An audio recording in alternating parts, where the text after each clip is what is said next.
মুরগি মানেই সাদামাটা, তাই না? কিন্তু আজ তোমাকে এমন 5টি মুরগি দেখাবো যেগুলো দেখে তুমি চমকে যাবে। ডংতাও মুরগি, ভিয়েতনাম। এই মুরগির পা বিশাল, মোটা ও সাপের মতো লালচে। পায়ের আকৃতি দেখে অনেকেই ভয় পায়। এটি একটি প্রাকৃতিক জেনেটিক মিউটেশন যা প্রজননের মাধ্যমে ধরে রাখা হয়েছে। আগে ভিয়েতনামের রাজপরিবারে এই মুরগি খাওয়া হতো।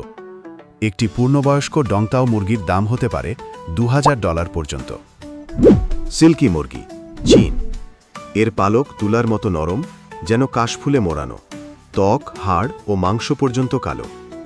এর গায়ে থাকা জিন ফাইব্রোমেলানোসিস নামক এক ধরনের মিউটেশন ঘটায়, যার কারণে পুরো শরীর কালো হয়ে যায়।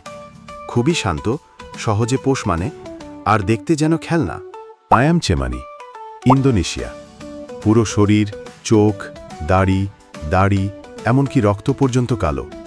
এটি একটি জেনেটিক অবস্থা, হাইপার পিগমেন্টেশন, যা তাদের শরীরে মেলানিন মাত্রা অনেক বেড়ে যাওয়ায় হয়।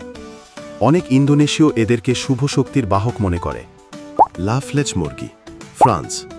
এই মুরগির মুখের 2টি শিংয়ের মতো কম্ব রয়েছে। কপালের দিকের অংশ অনেকটা শয়তানের মতো দেখতে।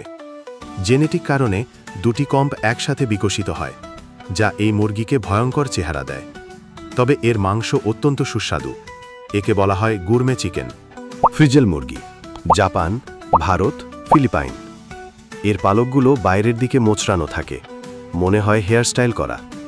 ফ্রিজেল জিন নামক একটি জিন দায়ী, যা পালকের গঠন সম্পূর্ণ উল্টো করে ফেলে। এই মুরগি দেখতে এতই অদ্ভুত যে কেউ দেখে বিশ্বাসই করতে পারে না এটা আসল মুরগি।